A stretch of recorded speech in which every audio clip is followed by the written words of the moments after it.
കൊച്ചി കോർപ്പറേഷനിലെ Palarivattom division പിടിച്ചെടുക്കുവാൻ LDF ഇത്തവണ നിയോഗിച്ചിട്ടുള്ളത് IT പ്രൊഫഷണലായ R രതീഷിനെയാണ്.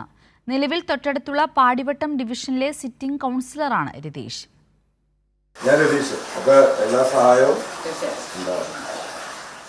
Kochi കോർപ്പറേഷനിലെ 33ാം ഡിവിഷനായ പാലാരിവട്ടത്തെ LDF സ്ഥാനാർത്ഥിയായ R രതീഷ് തന്റെ ആദ്യഘട്ട പര്യടനം പൂർത്തിയാക്കി കഴിഞ്ഞു.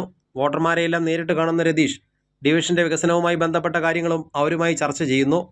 തദ്ദേശ സ്വയംഭരണ വകുപ്പിന് വേണ്ടി ഇൻഫർമേഷൻ കേരള മിഷൻ വികസിപ്പിച്ച K-സ്മാർട്ട് ആപ്ലിക്കേഷനുമായി ബന്ധപ്പെട്ട് പ്രവർത്തിച്ചുള്ള പരിചയവും IT വിദഗ്ധനായ രതീഷിനുണ്ട്. സാങ്കേതികവിദ്യ കൂടി പ്രയോജനപ്പെടുത്തിക്കൊണ്ടുള്ള നിരവധി പദ്ധതികളാണ് ഇദ്ദേഹം ലക്ഷ്യമിടുന്നത്. ഇപ്പോൾ നമ്മുടെ ഈ ഡിവിഷൻ്റെ പ്രത്യേകത ജെറിയാട്രിക് എന്ന് പറയേണ്ട ഒരു സീനിയർ സിറ്റിസൻ്റെ അച്ഛനമ്മമാരാണ് ഏറ്റവും അധികമായിട്ട് ഈ ഡിവിഷനിൽ ഞങ്ങൾ പോകുന്ന പ്രദേശങ്ങളിലെല്ലാം കാണുന്നത്. നഗരവൽക്കരണത്തിൻ്റെ ഒരു കാഴ്ച തന്നെയാണത്.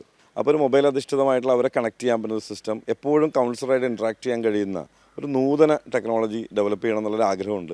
ഇപ്പോൾ നമ്മൾ മിക്കവാറും വെണ്ണല, ചക്കരപ്പറമ്പ്, എടപ്പള്ളി പ്രദേശങ്ങളിലെല്ലാം പൈപ്പ് വഴി പ്രീപെയ്ഡ് ഗ്യാസ് വരുന്നുണ്ട്. അത് വലിയൊരു പദ്ധതി, സർക്കാരിൻ്റെ വലിയൊരു പദ്ധതിയായിരുന്നു. അതെല്ലാം ഇവിടെ നിഷേധിക്കപ്പെടുന്നൊരവസ്ഥ കാണുന്നുണ്ട്. പാലാരിവട്ടത്തിന് തൊട്ടടുത്തുള്ള പാടിവട്ടം ഡിവിഷനിലെ സിറ്റിംഗ് കൗൺസിലറാണ് രതീഷ്.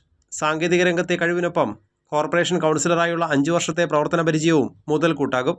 സ്ഥാനാർത്ഥിയുടെ മികവിനൊപ്പം LDF സംവിധാനത്തിന്റെ ചിട്ടയായ പ്രവർത്തനം കൂടിയാകുമ്പോൾ വിജയമുറപ്പ്.